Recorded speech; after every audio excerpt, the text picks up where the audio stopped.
Thank you, Dr. Nasimi, for starting the conference on the right note. I think the work of the ACAA is definitely commendable, and we're definitely thankful for the organisation's ability to provide a platform for Afghanistan's diaspora in the UK to mobilise and to be heard.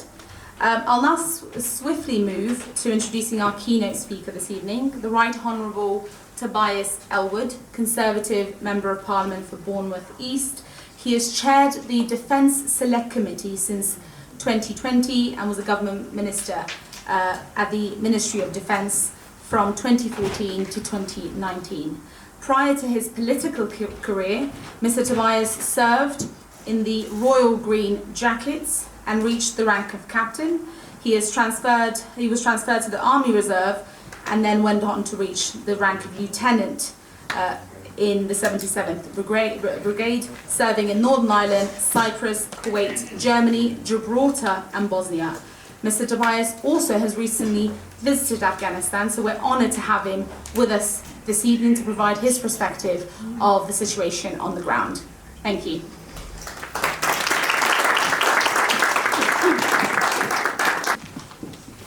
Well, thank you very much indeed, Shaban.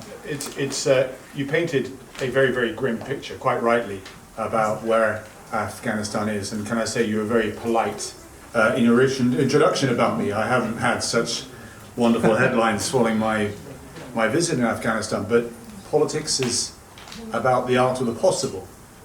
And I appreciate today that we're talking about some very, very difficult subjects. But may I also begin by saying thank you to Dr. Nora and the work that you've done in establishing the Afghanistan and Central Asia Association and the work that's taken place. I met your son, Darius, who I think is going to continue the work in a similar vein. Sir, you are a tribute to the nation, you are a tribute to Feltham. Thank you so much for your service.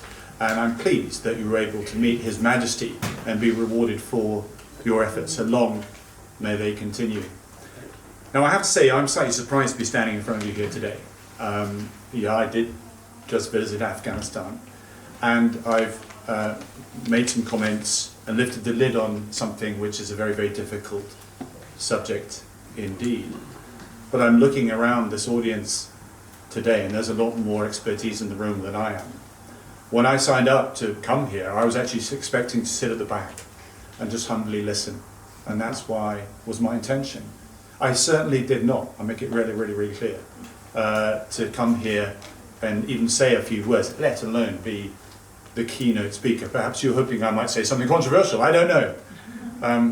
I'm certainly here in a, whilst it may say that up there, I'm certainly here in a personal capacity, and that's very, very important to say. And I want to know and learn your views about what you believe has happened to your country, what is happening today, its current trajectory, and most importantly, how we collectively can increase our influence in support of the 40 million Afghans, especially the women and girls that was mentioned, and the plight that they are experiencing at the moment, who understandably feel so abandoned. Now, as I found out following my visit, mentioned the word Afghanistan today, it's a very, very raw subject. 455 UK forces gave their lives, including a friend of mine, Colonel Rupert Thornley, who lived 2 doors down from me in our platoon offices in Sandhurst. We were buddies, we trained as cadets together. He led the Welsh Guards and he was killed along with others as well. Hundreds returned with life-changing injuries, and 2 decades of state building cost the United Kingdom alone £20 billion. For the United States, that cost is even higher, 2.3 trillion, and over 2,400 lives. When the decision to finally withdraw was made, I recall we had a debate in Parliament, and I suggested that this was the high tide mark of post-war Western liberalism. With authoritarianism on the rise across the world, states who do not share our values had observed how we collectively had lost the appetite to stay the course and defend the international rules-based order when we chose to depart Afghanistan. Today, Western attention was quickly diverted by other events, COVID, for example, an ever-assertive China, and of course, Russia's expanding influence in Eastern Europe and what is happening in Ukraine. Afghanistan was conveniently forgotten. We don't want to be reminded of our failures, nor the fact that we handed the nation to the very insurgents that we went in to defeat. And as I found out after my own visit, no one, it seems right now, is ready to confront the toughest of questions of whether our current strategy of shouting from afar, even reducing that DFID spending from 300 million to 140 million, is actually working. Or do we dare to consider leveraging greater influence through engagement? Now, following that dramatic evacuation in August 2021, I was one of the many voices calling for an independent inquiry into our involvement, what happened in Afghanistan.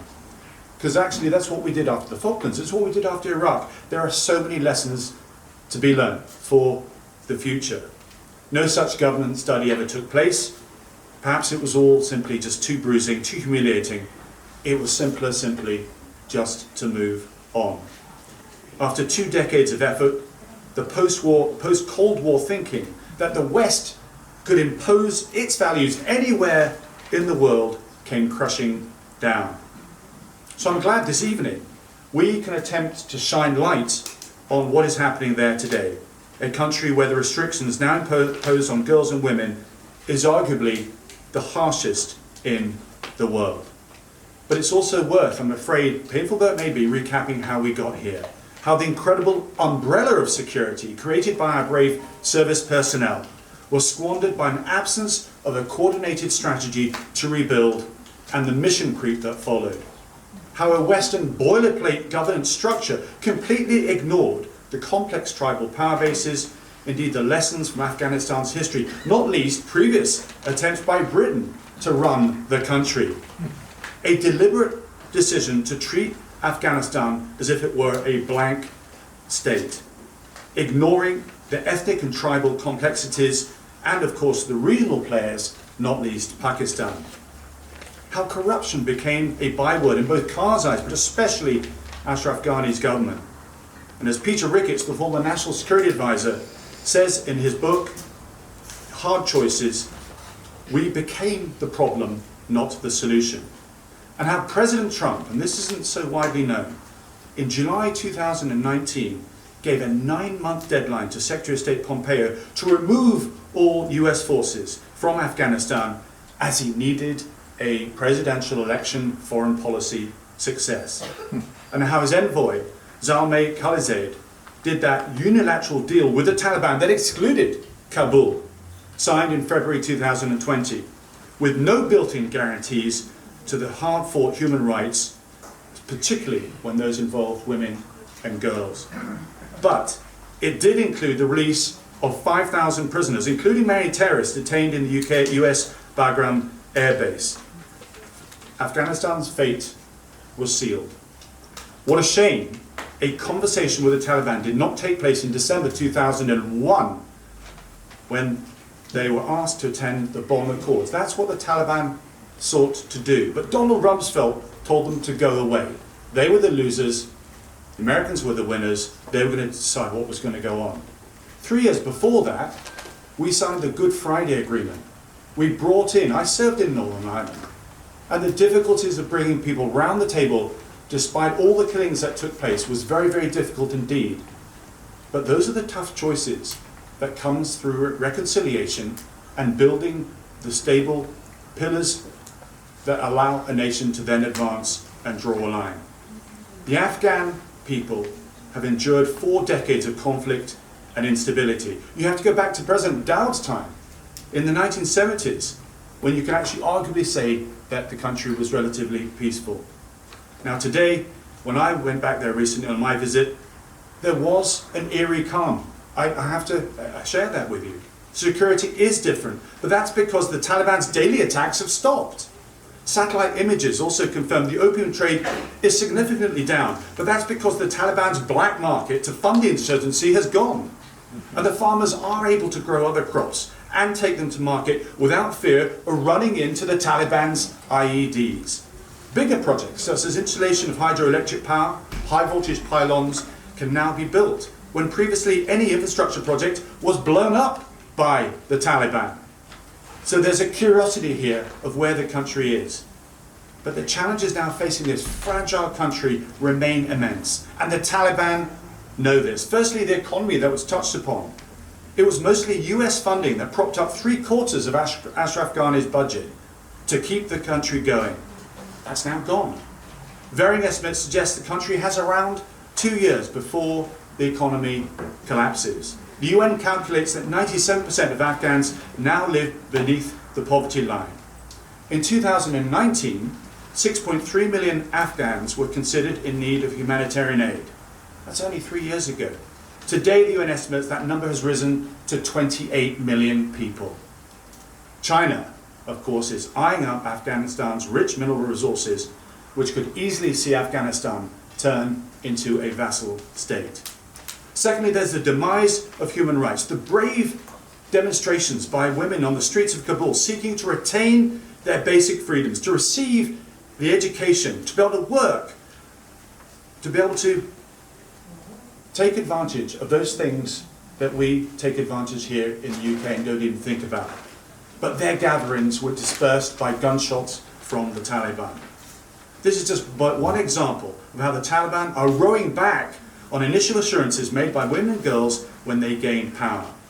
And the latest is denying 11-year-old girls from schools and women from working in certain trades. Such diktats offer understandable, absolutist grounds to rule out having any truck with the Taliban whatsoever until these conditions are removed. And I fully understand and appreciate that. But I, as I will go on to say, will argue for perhaps a different approach. Because finally there is the renewed threat of terrorism. As the country becomes unstable, terrorism is once again allowed to incubate, most worryingly from ISIS-K, that is increasingly active in the country. A few months ago, the Taliban learned that a Chinese group staying in a Kabul hotel was being targeted. Chinese took no action, but the hotel was attacked. That is a worrying omen for what may lay ahead. And Senator Lindsey Graham from the United States warned in 2019, if we abandon Afghanistan out of frustration and weariness, we pave the way for another 9/11. That's a stark warning of where things could go. We did abandon Afghanistan, but speaking with the Afghan diaspora, here recently and indeed in Afghanistan, nobody's actually talking about regime change. But this then leads to the difficult bit. Is our current strategy of condemning from afar having the right effect? If the country is on a worrying trajectory, where does increased international assistance provide a leverage for us to change things? Is it time to better understand what is happening in the country and within the regime that is leading to those increasing restrictions that were mentioned at the very, very beginning of our meeting? For it's the Taliban is far from one cohesive identity. There are clear tensions within the regime that was once united with the principal goal of violence against the Kabul government and, of course, NATO. This remains, let's be really clear about this, an ultra-conservative movement with the most ruthless interpretation of Sharia law in the world.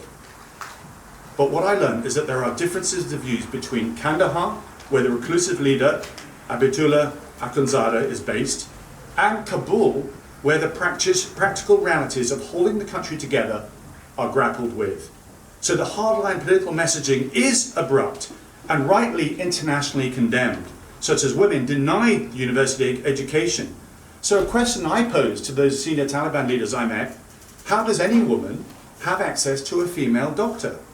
Right now, women do continue to work in the ministries and at the airport and for NGOs and so forth, including the United Nations. But licenses are quietly issued, allowing some women to continue in those necessary professions. And that's the dilemma that I saw. The political rhetoric you see at the top, but also the reality of being able to keep the country together. This is all clearly unsustainable. One side or another will need to give. And at the moment it's the hardliners that are certainly having the upper hand. Are we really going to watch this play out from afar? Or is there a more cognitive approach to engagement? In his excellent book, The Return of the Taliban by Hassan Abbas, a professor at the National Defense University in Washington, he suggested about 40% of the Taliban are actually signed up to the full religious ideology. For the majority, he argues, it's either the military, the fighting connections, the warrior-like aspects of the attraction to the Taliban, or indeed a social one, a bond extended through family or tribal loyalty that many of the rank and file receive little religious training at all. The older generation, of course, many of whom had leadership roles back in the 90s, were very happy to be globally isolated. But a younger, more tech-savvy generation who better understand, for example, the Hawala system, know that stability only comes through greater international engagement. They simply cannot afford to do things with the country that they were doing before, because Afghanistan has changed from what it was in the 1990s. It's more populous, it's complex, it's got greater needs, difficult needs, important needs, and there is a desperation for international support. And I stress engagement. This does not mean endorsement, nor does it mean recognition, or indeed, as some have suggested, that a place at the United Nations General Assembly. Now, I'm pleased that Robert Chatterton-Dixon, who is our UK Chargé d'Affaires, is able to conduct the occasional daily visit. But this is very different from reopening our embassy, as 3 other European countries are about to do, and the EU has already done. We also need to listen to Thomas West, who's the US Special Representative. Now, he's actually quietly issuing licenses to American companies to work in Afghanistan, bypassing the sanctions regime. $1.1 billion, physical dollars, has actually been moved into the country as well, to ensure that that regime doesn't collapse. These are things that are happening, but behind the scenes. Now, we are a permanent member of the United Nations Security Council, and I hope, as a growing number of respected voices, including today the UK former ambassador to Afghanistan, Laurie Bristow, people like Rory Stewart as well, are now saying, let's engage. That it isn't just for the geopolitical reasons, but to raise also important cases such as Matiula Weza. He's this dedicated educationist who runs the Pen Path schooling organisation, helping to teach girls as well, recently arrested. We need to be able to go and have these conversations directly with the Taliban to say, why have you arrested people like him that were doing such good? We can't do that from Britain. We could do it if we opened our embassy. Let me conclude by ending about the value of education. My brother was a teacher, an educationalist, and his death, he was killed in Bali in 2002 by an AQ affiliate, prompted me to visit the country, Afghanistan, many times to find out what we were doing to deal with terrorism. It took me there. I've been to the country a dozen times or so, to the region, and that's what took me there a few weeks ago. My brother speaks passionately about the importance of teaching people how to think and the dangers of simply being told what to think. My biggest takeaway from my visit was the worry shared by the head of UNAMA, Rosa Utanbaya-Eva, when she said that, yes, she's concerned, absolutely, about the educational restrictions on 11-year-olds from schools and universities. But a bigger concern was that half of all children under the age of 11, boys and girls, were getting no education at all. The schools didn't exist, particularly in the rural areas, to teach them. Now this means, unless the international community helps soon, half of the next generation will be open prey to extremists, offering simple recruitment into the next religious insurgency, as Senator Graham suggests, as they are lured into the false belief that violence will be rewarded with a fast track to paradise. I'm reminded of that final scene in that great film, Charlie Wilson's War, that you might have seen, when the Mujahideen, having seen off the Soviets, and thanks to the CIA support, and it's actually Charlie Wilson that then says to the American government, right, let's move that clandestine budget, which was quite significant, over to education. Let's start educating the Afghans. Let's stay involved. And he was told, no, We've defeated the Russians, the Soviets are gone, we're going home. Almost like a baseball game. We've won. So what happened is the madrasas opened up, of course, to fill the vacuum for which the Taliban were then born. We should not make the same mistake again. As the saying goes, we may have lost interest in Afghanistan, but Afghanistan has not lost interest in us. Let's make sure Afghanistan and its people are not forgotten. It's time for a new strategy. Thank you.